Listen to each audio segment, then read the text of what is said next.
Brett and I met in August of 2000.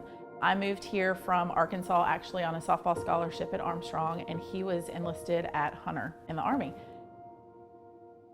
He proposed December 1st. We got married December 29th of 2000. Brett joined the 160th Special Operations Aviation Airborne Unit, and quickly following was the war.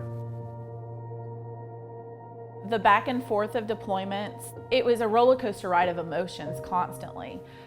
I was so caught up in my own personal feelings and what I was going through that I don't think I took the time to stop to think about how he was having to adjust, what he had experienced and seen.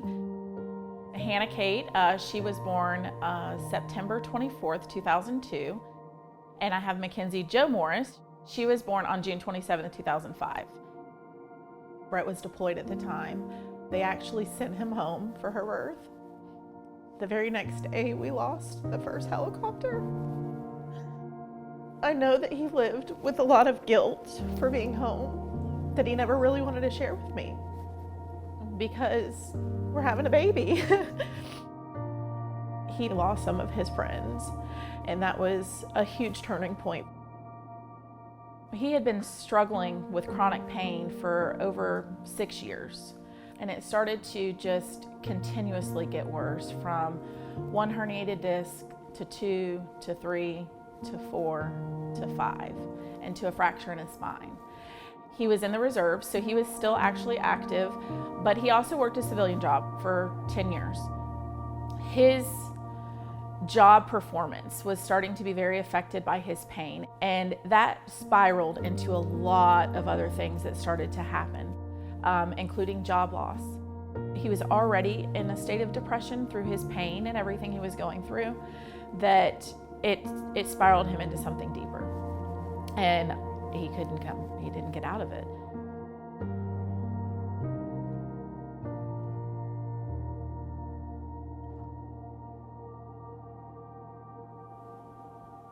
Those first days, weeks, and months were so excruciating.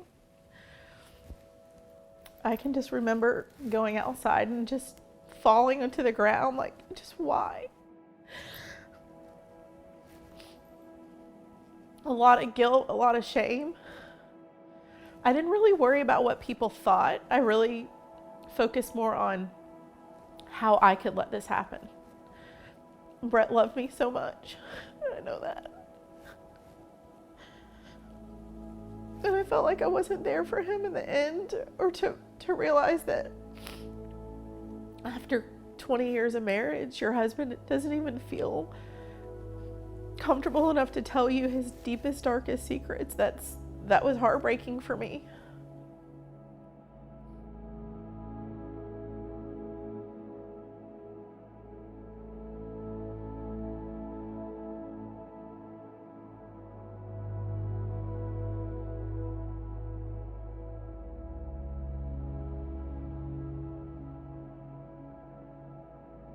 To me, it was a shock to find that he was that deeply hurt and in so much pain. I don't think he wanted to uncover as much as what was really going on for the fear of losing benefits. But the reality of it is, there's a lot more education and push for mental health in our military now. There is a lot of support out there. You just have to be willing to ask for it.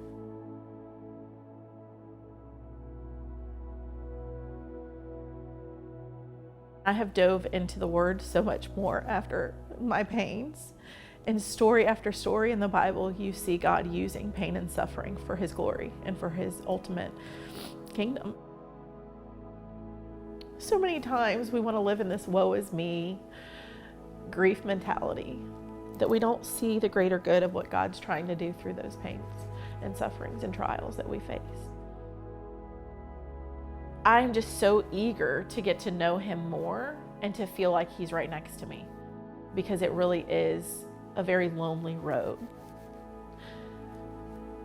without Him. I have learned through my grief and through my healing that the greatest blessing is when I spend time with God. Consider it a great joy, my brothers and sisters, whenever you experience various trials, because you know that the testing of your faith produces endurance.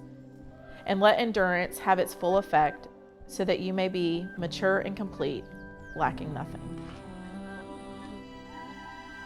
I feel staying in community is really important, staying around other believers.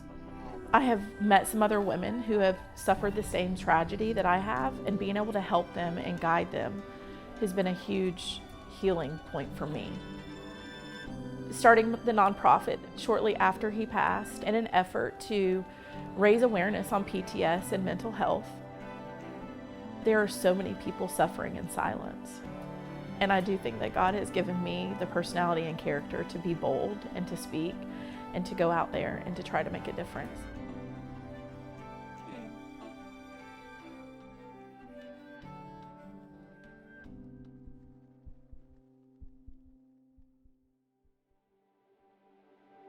My dad was honestly he was just everything. He was a hero. He was very caring, very thoughtful. He was just the light in the room. My dad was like my best friend. He could just make me laugh, put a smile on my face. He was like my comfort person. Watching my mom grieve while we are too, it is so hard. But then also watching her dive into her faith, it's just a great way for us to continue to grow too.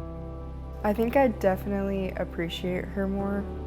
More of the things she does, I'm just more in awe of, because she is such a strong woman.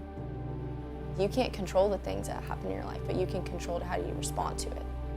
For us, we have just gotten closer to God and staying in church and staying in touch with people. I could have just turned away from God and resented him, and instead I found more purpose for my life and wanting to be better for myself and the others around me.